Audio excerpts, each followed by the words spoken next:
October 14th, 1946. Putting ink on paper Meine Liebe, can be powerful. my dearest Mrs. Seba. This 73-year-old sheet of stationery really captures the humanity of history. But it is a letter that might have been lost forever Well, I've always enjoyed history. if it weren't for Tim Mallett. There's nothing black and white about the Second World War. The story starts when he got this desk at an estate sale years ago. So when we carried it upstairs, they were rattling. As you can see, they were rattling, and I went and had my drill and was going to actually I don't think the hole might even still be there. Started to drill right here, and I thought, well, that's strange. I wonder why they're loose, and I gave it a tug.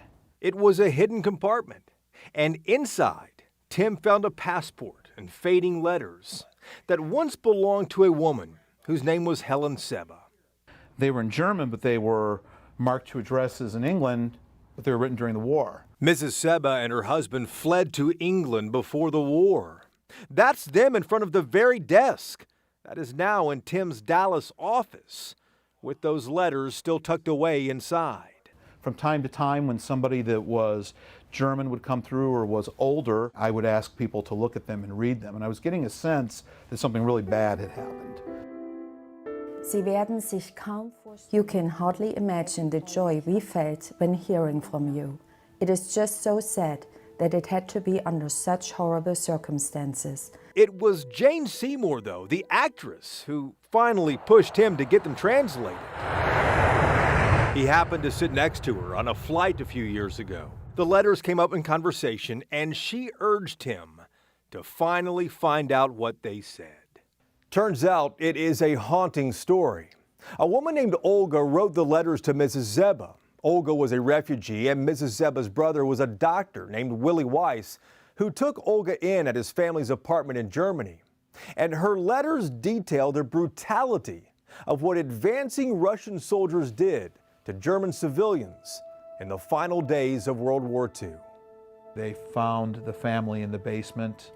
They raped the wife and made Helen's brother watch as his wife was raped. And they had a young daughter, 13 years old, and they had put her in a burlap sack. And Dr. Weiss sat on her and pretended she was a chair while they raped his wife.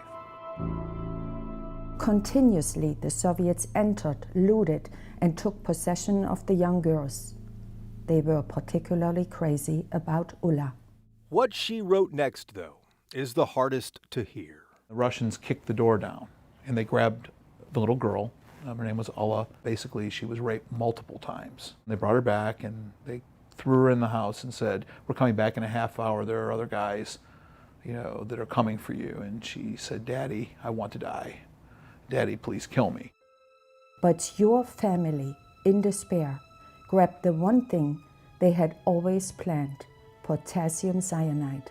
Death came in a flash, and I envied it. It is somewhere between nausea and intense pain, and it hurt your heart to read it. Everybody who chose to end their life, more than 500 people, were all picked up and buried in mass graves. The local Red Cross made it official, identifying the remains of Dr. Weiss and his wife with their 13-year-old daughter. Up until last year, the Weisses didn't have a name anymore. None of them did. They no longer existed. They were three people in a mass grave. In a way, we've given three people their name back. Mrs. Seba, I have now probably just about answered all questions. Olga's words carefully detail the cruelty of war, and one family who history might have forgotten.